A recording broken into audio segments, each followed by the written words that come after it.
Welcome. Well, you are at home with Jim and Joy, and you are an important part of our EWTN family. And we are delighted that you have welcomed us into your home. We certainly would love to hear from you. So today we're taking your questions and your comments. If you're watching, it's Monday and we are live. Please give us a jingle at 1-800-221-9460. If you are calling and you are outside North America, you can reach us at 205-271-2980. And you can always send us an email with a question or a comment, jimandjoy@ewtn.com, and check us out on Facebook. Well, the question for today's show is this. October is Pregnancy and Infant Loss Awareness Month. And what would you like others to know about reproductive loss and the process of grief and compassionate care? And I bet a lot of people didn't even know that it was Pregnancy Loss Month. There's a lot going on. It's Pro-Life Month, it's the Rosary Month, it's, you know, and but both of those things fit together with it being Pregnancy Loss Awareness Month. And 1 in every 4 pregnancies ends in a spontaneous miscarriage. And so this has affected us all. Every one of us has been affected. And maybe there's a silence that no one talks about it. People say they don't want to tell anybody that they're pregnant until they get to a certain point. But people are still hurting from their loss. Hope deferred makes the heart sick. And so there are ways to effectively and lovingly and compassionately minister and love those who have had a loss through pregnancy. Yeah, and Joy, we have a wonderful video from Life Perspectives on miscarriage awareness. Let's go to that right now.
Well, what a powerful, powerful video from lifeperspectives.com, lifeperspectives.com. And hopefully Michaeline Fredenberg is going to be with us in a few minutes, the founder and CEO of lifeperspectives.com. Very special, tender show here. We want to give hope and peace in the midst of the grief of pregnancy loss, miscarriage, stillbirth, and abortion as well. October is Pregnancy Infant Awareness Month, so give us a call during the show. Share about your own process, what you wish you knew and what other people knew about the compassion that's needed. 1-800-221-9460. Plenty more to come. Don't go away. We'll be right back.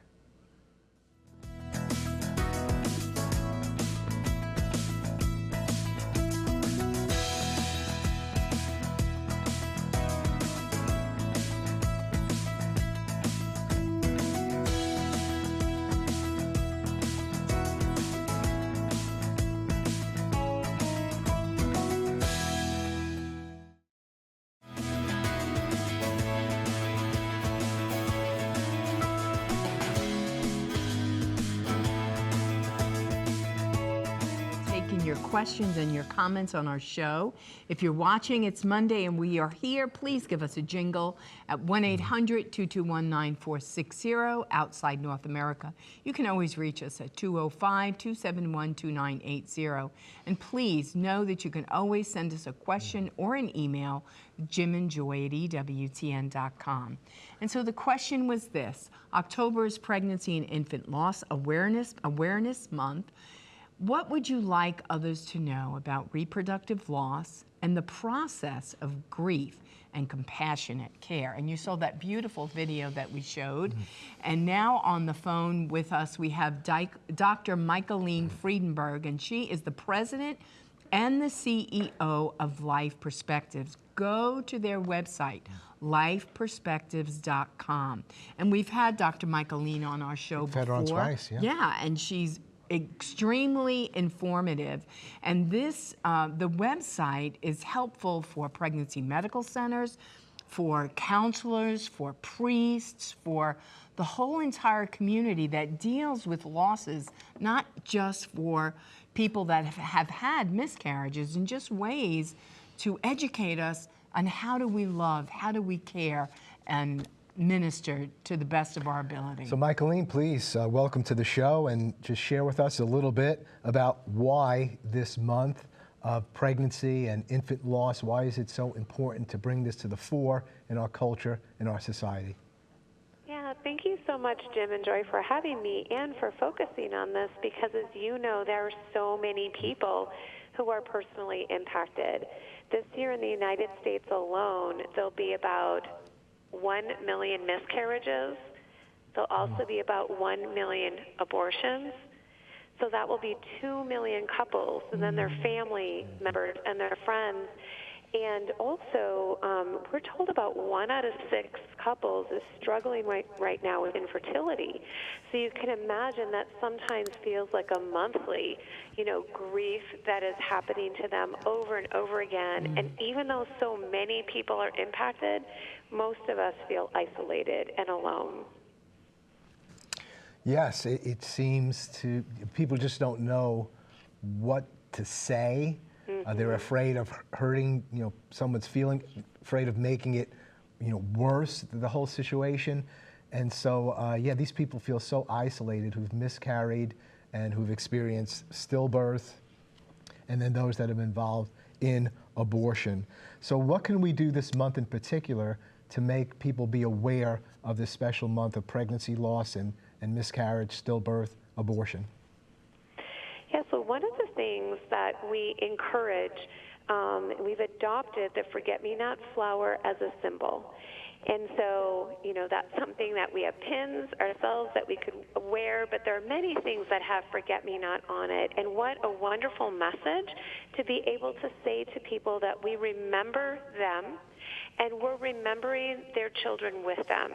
And I think that allows us a gentle way, because as you said, Jim, we're often afraid, like, should I even bring this up? Well, this is an appropriate time to say that I'm thinking about you, and you're not alone, and is there anything that I can do for you?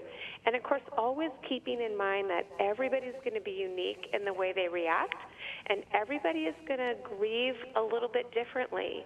And whether that loss was 6 days ago, 6 years ago, or I had someone last week who was sharing with me that they lost their first baby 60 years ago and felt that they had never really dealt with it, and they were going to a special mass that was going to be in honor of children who had been lost before birth.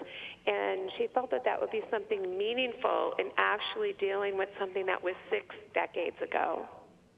Well, what you say is so true and important, because people were never given the opportunity to have their heart heard in the midst of their sorrow, in their loss, because people and the church and the world and the medical community, nobody really knows how to respond effectively in a way that is loving and caring. Wouldn't you find that to be true?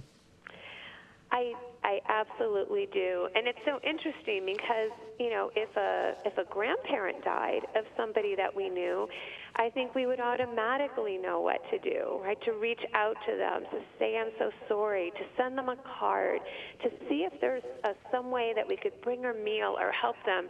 But yet when there's a pregnancy loss, we don't have that social structure to do that. But we can change that. And you're a big part of changing that, because you've now spoken about this a number of times, which is giving us permission to support each other, to acknowledge our children who have been lost before birth, whether they were our own or somebody that was close to us, and then to provide some sort of meaningful way with our words, but also maybe a tangible, object, a candle or a medal, or letting them know that a mass is being said in remembrance of them and their children. Excellent. Your organization, Life Perspectives, then, deals with all sorts of pregnancy loss in the womb, stillbirth, and abortion. And so while they all have the same thing in common, a human being and the loss of a human being, the situations vary a little bit. And so does the ministry to those people, I would think. We can't treat abortion exactly the same as a miscarriage, although it's that same loss. But there's involvement and different sorts of involvement by the mother. So you address all of these. You have teaching on all of these, special kits, ways of helping others that seek to minister to the different demographics, correct? Yes, we absolutely do that. And so for someone who's a healthcare professional or a mental health professional, we offer specific education for them. But we also do that for clergy and others who want to come alongside and support somebody.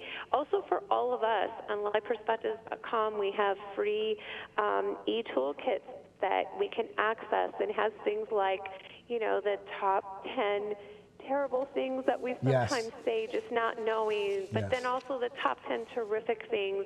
And there's so many other toolkits that are there. And yes, all of those losses have occurred differently. There's many similarities, and something that often strikes me is the high levels of shame and secrecy across all of those losses. So the more we can do to reach out to others and to let them know they're not alone and we're there with them, the more comfort we can bring them. Michaeline, thank you so much for the wonderful work that you're doing. I encourage everybody to go to lifeperspectives.com, lifeperspectives.com. Get the help you need, or get the help you need to help others. Thank you so much for your great work. Thank you. Oh, you're welcome. Thank you. God bless you. Thank you. Well, the website is unbelievable. And if you've had a miscarriage, there's a whole thing, it's Miscarriage Hurts. Right. And it has a special, you click on there and that ministers to you.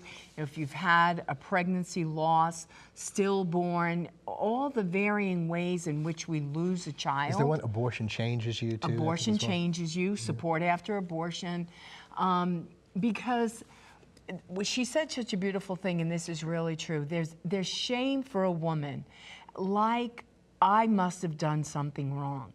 Maybe I ate something. Maybe I drank something. Maybe I did something. And so it's kind of like you take the blame. And sometimes it's a medical problem, right? And so the medical community needs to address that. And then so many couples, like Michaeline said, they are experiencing infertility. So 1 million miscarriages are going to happen. 1 million abortions are going to happen. And then people just have infertility issues where they can't conceive, and that longing and that desire in their heart, and feeling like even that God isn't blessing them. And so it affects them emotionally and spiritually and physically. And lifeperspectives.com is a way for you to say, maybe there's going to be some answers here that can minister to me and help unlock the pain where I am. We have Janet on the phone right now who's calling us from Pennsylvania. Janet, welcome to At Home with Jim and Joy. Your question or your comment? Thank you so much. I love you both.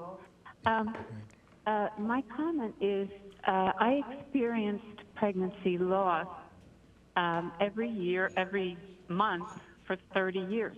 Oh. because I was waiting to conceive a child. So I would wait and hope and wait and hope, and it never happened. Ever in my life was I ever pregnant that I know of. And so your self-perception, even as a woman, I don't feel my womanhood was completed because I never knew what it was to conceive or carry a child. So in a way, although believe me, my heart goes out to every woman who's ever lost a child. They did have the experience of saying, I'm pregnant, I have a child, and that child is waiting for them in heaven. But I don't have any waiting for me. Yeah, right. And that is hope deferred, making your heart sick. But the beautiful thing, Janet, is, and I have friends in the exact same situation. They never were able to conceive, and they loved other children. They've taken on other children in ways that they could extend their mother's heart, because as a woman, you have so much love to give as a woman.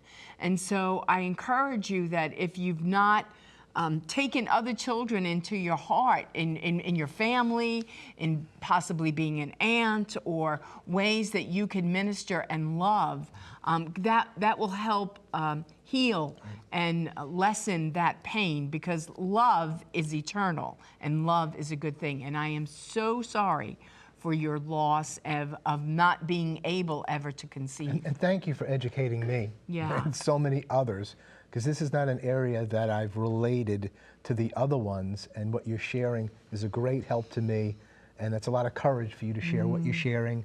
And even though there are ways to embrace children and so on, you're saying, well, this is what I desired in my marriage. I wanted a child, and those things don't change that. But yeah, we should be about those things and embracing children. But I always wanted a child, and every year it was like, I didn't have a child, I lost the child. So thank you for that perspective, very, very important. So I hope others of you will call us or email us, just share your own story of your own grief and pregnancy loss, and what was helpful, what wasn't helpful. And I tell you, one of the key things in all these different ways, whether it's miscarriage or stillbirth, abortion, or this other grief of infertility, grief. Grief is at the center of all of these things, grief. And being allowed to grieve, to speak out, I am grieving in this particular situation that I've gone through. It's different than yours, but it's about a child and the loss of a child in some form or fashion reality. And I grieve. And if we don't allow that, the healing really can't take place. Right. And even with the healing, it doesn't take away that loss. But blessed are those who mourn, for they will be comforted.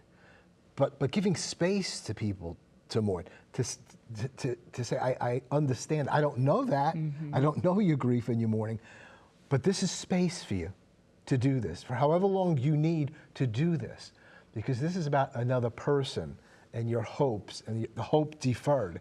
And if we could just allow people to grieve, and on both sides of it, you know, whether you're pro-life or you're not pro-life, people aren't allowing people to grieve. And that's why Teresa Burke, you know, wrote that book, Forbidden Grief.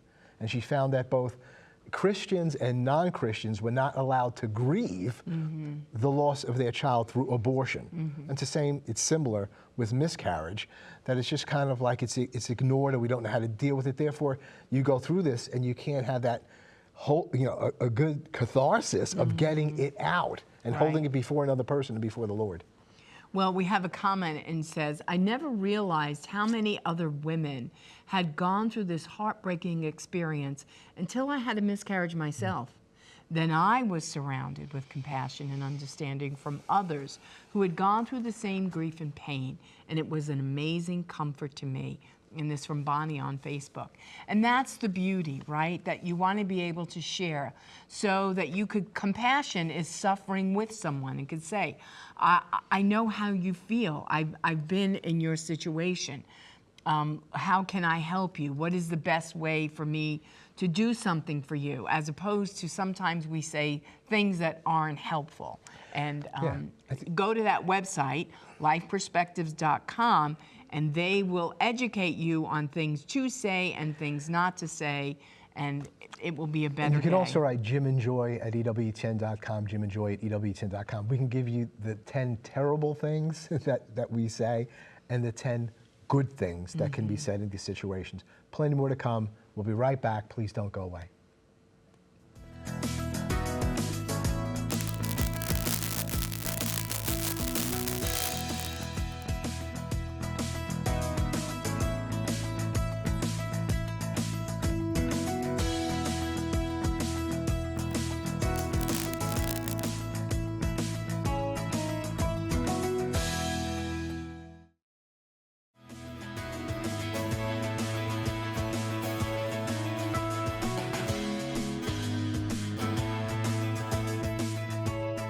Welcome back. Well, before we wrap up today's show, we're going to go to Rome to check in with beautiful Joan Lewis. Now, Joan, what's the latest news from Rome? Well, greetings, Jim and Joy. Yesterday at the Angelus, in a surprise announcement, Pope Francis said he is extending the length of the Synod on Synodality, due to end October 2023, for a full year ending in October 2024. Now, the Synod began in 2021, and we're actually in the continental stage, which is the stage that is supposed to lead up to the end of the Synod. Now, here's what the Pope said. In order to provide more time for extended discernment, I've established this Synodal Assembly will take place in 2 sessions, October 2023, October 2024. He said he hoped this decision will favor the comprehension of synodality as a constitutive element of the Church and help everyone to live it as a journey of brothers and sisters who bear witness to the joy of the gospel. Now, he did say that the Synod, of course, has borne fruit, but we need more time for that fruit to mature. And then he explained that the 2018 Apostolic Constitution, Episcopalis Communio, did allow for such an extension. And interestingly enough, there was a Vatican editorial yesterday called "Synod in 2 Sessions Will Encourage Participation." It said, lengthening the time of the ordinary synod, taking it from 1 to 2 years, means in reality seeing the method and process as more important than the individual themes themselves that have emerged and need to be addressed. Now, what struck me immediately upon hearing this announcement was how disappointed the Vatican and the Pope have to be with the numbers that have been coming in about the participation of the faithful. They've been coming in from around the world, from 112 of the 114 Episcopal conferences, and participation is in the very low digits, often not going even up to 4%. As a matter of fact, in the United States, it was 1% of the faithful who participated in the Synod. So, and the editorial seemed to suggest that the method and process of the Synod had to be looked at. So, stunning news. We got a few more years to look at things. I'll be on top of it, but back to you. Thanks so much, Joan. So what a powerful show today, to just speak together about pregnancy and infant loss, various ways that this has taken place. Just know that you're not alone, even though people can't know exactly what you've been through. There's a lot of people that want to understand, to stand under you. LifePerspectives.com is one of those places. Miscarriage, infant loss, abortion, the grief that goes along with it, and the hope for healing that can come with it. You're an important part of this family. You're never alone, and you're always at home with Jim and with Joy. Bye now.